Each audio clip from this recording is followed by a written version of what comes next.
Dan kembali lagi ke Lloyd, di mana Lloyd pun langsung menceritakan semua masalah yang ia hadapi, di mana ia mendapatkan mimpi kalau mereka akan mengalami musibah dan akan ada banyak yang mati karenanya. Karena itulah ia menanyakan mimpi tersebut kepada Raja Naga Berkis. Raja Berkis berkata kalau mimpinya tersebut adalah sebuah ramalan. Dan untuk menghentikan musibah tersebut, dirinya harus membangun Treasure of Truth di sini. Tapi sebelum itu, dirinya harus membuat bendungan besar untuk mencegah gelombang besar yang akan ditimbulkan nantinya. Ia pun meminta izin kepada kedua orang tuanya untuk melakukan hal tersebut. Dan tanpa disangka-sangka, Count dan Countess pun langsung menyetujui semua rencana Lloyd. Sontak Lloyd pun menjadi kebingungan. Ia bertanya, kenapa Count dan Countess tidak terkejut sama sekali dengan apa yang ia katakan. Countess menjawab bahwa sebelumnya mereka telah mendengar hal yang lebih mengejutkan dari ini. Jadi ya sekarang mereka biasa aja. Count Frontera lalu berkata bahwa dirinya tahu kalau Lloyd selalu bekerja keras demi kepentingan wilayah ini. Namun dirinya meminta Lloyd untuk jangan melakukannya seorang diri. Lloyd dapat meminta bantuan dari mereka kapan saja saat Lloyd membutuhkannya. Namun Lloyd lalu menjawab bahwa dirinya sudah merasa puas saat melihat mereka baik-baik saja. Dan scene pun lalu berpindah, di mana terlihatlah Lloyd yang telah mengumpulkan semua pasukan kulinya. Pokoknya semuanya diajak ya, mega proyek ini soalnya. Lloyd berkata, mulai sekarang mereka akan melakukan proyek pembangunan dengan skala terbesar di benua ini. Ia tidak akan menjelaskan tujuan dari proyeknya. Namun dirinya meminta untuk semua orang agar mempercayainya saja. Dan di saat itu muncullah berbagai macam notifikasi sistem, di mana sistem berkata kalau semua titel milik Lloyd telah bergabung dan menciptakan efek titel baru. Dan semua titel tersebut pun menjadi satu, menjadi titel Absolute Trust, di mana Lloyd akan mendapatkan seluruh kepercayaan dari orang-orangnya. Lloyd yang melihat itu pun tentunya menjadi senang. Gak sia-sia dia nguli kemana-mana. Lloyd pun lalu mulai membagi tim kulinya. Tim 1 sebagai tim kuli pertamanya. Mereka harus bisa menunjukkan hasil kerjanya saat membuat penghangat ondol dulu. Gali tanahnya dan gali tanahnya, ucap Lloyd. Lalu tim 2, kesatria bersekop-sekop. Pindahkan tanah dan timbun lubangnya nanti. Pokoknya gali terus. Siap abangku, ucap komandan Blank beserta bawahannya. Lalu tim 3 dengan stamina unlimited. Pokoknya kalian lembur terus. Kasihan cok, mana nggak digaji ya kan? Lalu tim 4, alat berat yang bisa berak. Guming, bibung, hippo, bel, podong. Siap, ucap Lloyd. Lalu tim 5, tim persatuan ras dan ahli mekanik. Dan tim terakhir, tim ke-6, tim yang akan melakukan semua pekerjaan.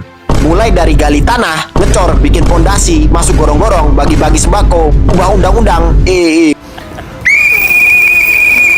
Bang, kok aku sendirian? Mana tugasnya nggak ngotak lagi? Ucap Xavier. Namun Lloyd mah bodo amat ya kan? Lloyd pun lalu berteriak untuk membakar semangat seluruh tim kuli miliknya. Ayo kita nguli sampai tempat ini jadi damai, ucap Lloyd yang disambut sorak-sorai dari semua orang. Sementara itu, scene pun lalu berpindah ke kantor nomor 1 di surga, di mana terlihatlah seorang malaikat yang tengah melaporkan kegiatan Lloyd itu kepada atasannya. Konstruksi ilegal Ausora, apaan ini? Kagak kelihatan, ucapnya. Dia adalah pejabat tertinggi administrasi di surga, malaikat kelas 1, Gabriel. Itu bacaannya konstruksi ilegal Aotearoa, Pak, ucap malaikat yang membawa laporan tersebut. Oh, Aotearoa, kirain apaan? Gak kelihatan, cok. Di sini lampunya terang bet, anjir. Kebanyakan pajak kayaknya. Bentar. Aotearoa kan bukannya Treasure of Truth ya? Ini siapa yang mau bangun ini Treasure of Truth, cok? Bisa-bisa ada perang lagi ya kan? Ucap malaikat Gabriel. Dan malaikat di hadapannya pun berkata kalau ia telah mengkonfirmasinya bahwa para manusia tersebut telah mengumpulkan material dari Treasure of Truth berkat informasi dari Raja Berkis. Malaikat Gabriel pun sontak menjadi kesal dengan ulah dari Raja Naga yang sembarangan. Maunya apa sih itu kadal, ucapnya. Namun malaikat Gabriel pun menenangkan malaikat di hadapannya, karena membangun Treasure of Truth bukanlah hal yang mudah. Paling juga gagal ya kan? Namun malaikat itu mengingatkan bahwa kemungkinan berhasilnya masih ada. Ia berkata akan melakukan eksekusinya jika malaikat Gabriel setuju. Ia akan langsung turun ke bumi dan melakukan penggusuran. Main gusur-gusur aja, cok. Dasar pejabat suka ganggu ya kan? Pejabat di surga maksudnya. Oh ya, nama malaikat ini adalah Rafael.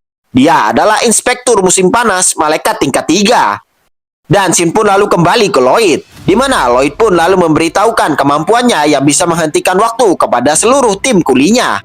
Ia akan menghentikan waktu selama setahun untuk mengejar proyek mereka. Semua orang yang mendengar perkataan Lloyd itu pun langsung terdiam seketika. Lloyd yang melihat itu pun sudah menduga kalau orang-orang akan sulit mempercayai apa yang ia katakan. Lagian gak manuk akal ya kan, bisa menghentikan waktu. Namun di saat itu, tiba-tiba muncullah notifikasi sistem, di mana efek Tickle Absolute Trust pun aktif. Dan di saat itu, Komandan Blank pun lalu berkata, Lloyd is the best coolie in the world. Dan perkataannya itu pun juga diikuti oleh para bawahannya. Berkat itu, orang-orang mulai mempercayai apa yang Lloyd katakan, di mana mereka mengingat kembali hal-hal gak manuk akal yang Lloyd bisa lakukan. Orang naga aja tunduk sama Lloyd ya kan. Lloyd is the best coolie in the world. Best coolie is Lloyd. Hidup coolie, teriak semua orang yang mulai memuji-muji Lloyd. Sementara itu, Xavier pun cuma bisa bengong aja melihat keabsurdan para coolie tersebut. Udah kena LCD-nya ini mah. Ya, bagus. Kayak gitu dong dari tadi. Ucap Lloyd yang kegirangan punya buzzer setia. Ya nggak apa-apalah selagi nggak makan ternak warga. Gumam Xavier yang udah pasrah sama kelakuan penghuni wilayah Frontera. Dan di saat itu, Lloyd pun langsung menggunakan skill time freeze untuk menghentikan waktu di sana. Lalu, karena menggunakan skill time freeze, Lloyd pun harus menerima sakit di jantungnya. Melihat itu, Xavier pun bertanya, apakah Lloyd baik-baik saja? Namun Lloyd menenangkan Xavier, karena dirinya cuma nggak sabar untuk membangun Treasure of Truth. Sebenarnya, untuk membangun sebuah bendungan, diperlukan rumus yang sangat sulit dan perhitungan yang sangat matang. Tentu saja Lloyd tidak bisa melakukan hal tersebut seorang diri, karena ilmunya masihlah sangat kurang untuk itu. Namun berkat skill simulasi digital miliknya, Lloyd dapat terus mencoba dan melakukan berbagai macam perbaikan. Dengan begitu, maka bukanlah hal yang mustahil baginya untuk membangun bendungan. Pertama-tama, ia akan membuat jalur air untuk mengeringkan lokasi pembangunan bendungannya nanti. Dengan begitu, maka pembangunannya akan dilakukan secara menyeluruh. Dan karena keterbatasan teknologi, Lloyd akan mengambil referensi dari bendungan Tibi yang ada di Spanyol. Karena bendungan itu dibangun di abad pertengahan, namun masihlah kokoh dan dapat berfungsi sampai sekarang. Lalu bersamaan dengan pembangunan bendungannya, ia juga akan memulai pembangunan Aotearoa. Dengan begitu, maka semuanya akan berjalan dengan lancar sesuai dengan rencana. Dan sebentar lagi, hasil jerih payahnya akan terbayarkan. Namun di saat itu, tiba-tiba muncullah suara di kepala Lloyd. Suara tersebut memanggil-manggil Lloyd untuk datang. Lloyd yang mendengar itu pun bergumam, bukankah ini suara dari Raja Naga Berkis? Suara tersebut pun membenarkannya. Ia menyuruh Lloyd untuk segera menemuinya. Raja Naga berkata kalau terdapat situasi darurat. Hal ini bisa membuat Aotearoa gagal untuk dibangun. Sontak Lloyd yang mendengar itu pun menjadi terkejut.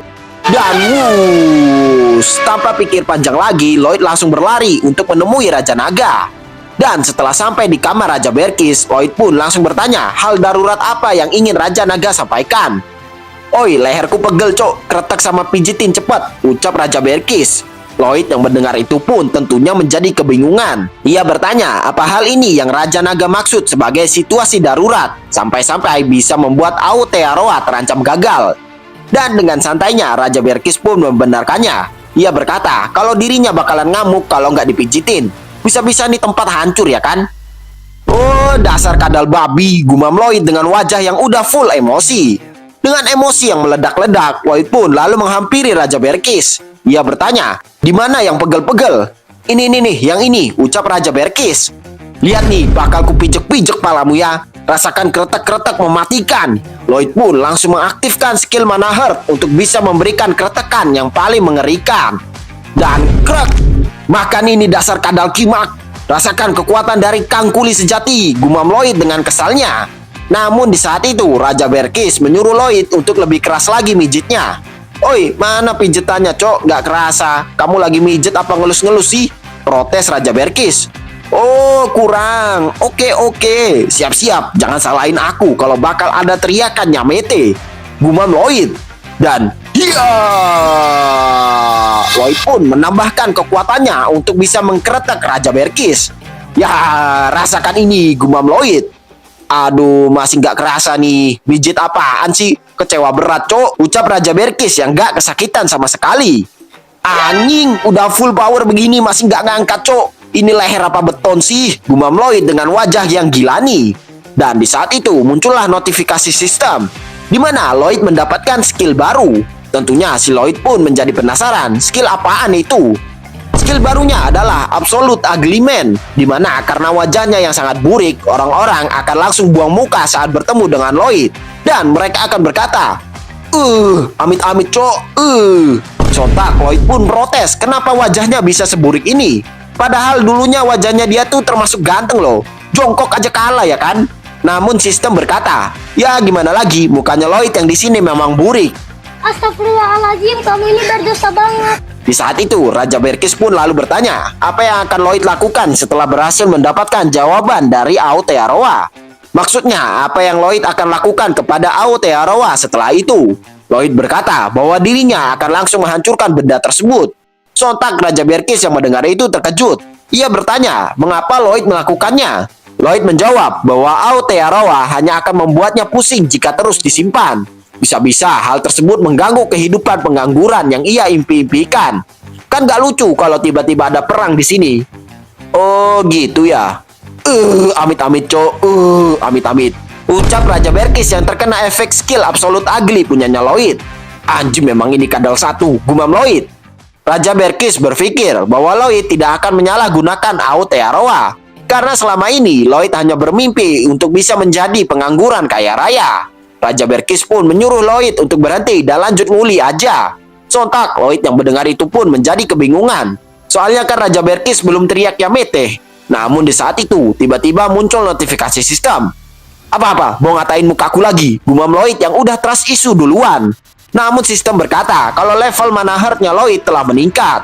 Dan skill mana heart-nya Lloyd telah di-upgrade menjadi Sword Expert level 1. Skill pasif Sword Master Sense. Semua indera Lloyd akan menjadi sangat sensitif. Sontak Lloyd pun langsung kebingungan dengan hal tersebut. Melihat Lloyd yang bengong, Raja Berkis pun bertanya, apakah Lloyd baik-baik saja? Namun karena inderanya menjadi sangat sensitif, perkataan dari Raja Berkis itu pun terus terngiang-ngiang di telinga Lloyd.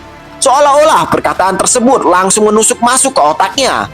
Sontak Lloyd langsung berteriak kesakitan sambil memegangi telinganya. Raja Berkis bertanya, apakah telinga Lloyd baik-baik saja? Lloyd berkata, kalau ini terjadi berkat inderanya yang menjadi sangat sensitif. Wah, mau jadi Sword Master kah? Ucap Raja Berkis. Raja Berkis pun lalu memberikan selamat kepada Lloyd karena akan menjadi Sword Master. Namun karena telinganya sudah sangat sensitif, Lloyd pun kembali berteriak kesakitan saat Raja Berkis mengucapkan hal tersebut. Dan scene pun lalu berpindah, di mana terlihatlah Lloyd yang masih kesakitan akibat Sword Master Sense-nya yang aktif di saat yang tidak tepat. Lloyd ngomel-ngomel karena bisa-bisanya Sword Master Sense-nya aktif di saat sibuk-sibuk kayak gini. Karena itulah Lloyd malas buat jadi Sword Master. Lloyd berpikir apakah sebaiknya ia menggunakan poin RP untuk menaikkan level mana heart-nya. Namun ia pun mengurungkan niatannya itu, karena poin RP sangatlah penting untuk sekarang. Dan di saat itu muncullah Xavier yang menghampiri Lloyd, karena ia tahu Sword Master Sense milik Lloyd telah aktif. Xavier bertanya, apakah benar Sword Master Sense milik Lloyd telah aktif? Sontak Lloyd yang mendengar itu pun langsung berteriak kesakitan. Kayak ditusuk-tusuk telinganya, Lloyd pun menyuruh Xavier untuk diam dan jangan banyak omong dulu. Namun mendengar itu, Xavier malah tersenyum dengan lebar. Dan ia pun langsung ngoceh-ngoceh panjang lebar memberikan Lloyd berbagai tips and tricks untuk melewati tahapan ini. Dan si Lloyd yang mendengar hal itu pun langsung tepar di tanah. Dengan tertawa, Xavier pun memberikan semangat kepada Lloyd. Sontak si Lloyd pun langsung ngamuk-ngamuk karena si Xavier sengaja ngerjain dia. Namun di saat itu, Lloyd pun baru menyadari bahwa dirinya sekarang dapat melihat wajah dari Xavier jauh lebih jelas lagi. Bahkan ia sampai bisa melihat pori-pori dari kulit Xavier. Bejir, mulus banget cok, pori-porinya nggak ada. Ini mah idol K-pop juga insecure bejir. Tapi posenya nggak usah begitu cok, ucap Lloyd. Dan akhirnya walaupun si Xavier suka jahil, ujung-ujungnya si Lloyd dapat bimbingan untuk bisa melewati tahapan ini. Dan setelah beberapa bulan berlalu, akhirnya si Lloyd sedikit demi sedikit bisa beradaptasi dengan indera sensitifnya. Di mana sekarang Lloyd tengah mengawasi proyek pembangunan Aotearoa. Di mana pembangunan Aotearoa dan bendungannya sedikit lagi akan rampung. Dan di saat itu muncullah Xavier yang bertanya, apakah Lloyd sudah baik-baik saja? Si Lloyd yang masih tipis-tipis ngerasain sakit pun terkejut dengan kehadiran Xavier itu. Bukannya berhenti, si Xavier malah terus ngoceh-ngoceh nggak jelas sehingga membuat Lloyd ngamuk-ngamuk lagi dan menyuruhnya berhenti. Dengan tersenyum, Xavier berkata kalau Lloyd salah paham kepada dirinya. Ia hanya merasa khawatir dengan kondisinya Lloyd, itu aja. Iya ya, kelihatan kok dari mukamu, tulus banget tuh kelihatannya, ucap Lloyd. Lloyd pun memperingati Xavier bahwa ia akan menunjukkan kekejaman dari bos seperti dirinya. Namun di saat itu, tiba-tiba sebuah cahaya pun muncul di sana sehingga membuat Lloyd bertanya-tanya, cahaya apaan itu?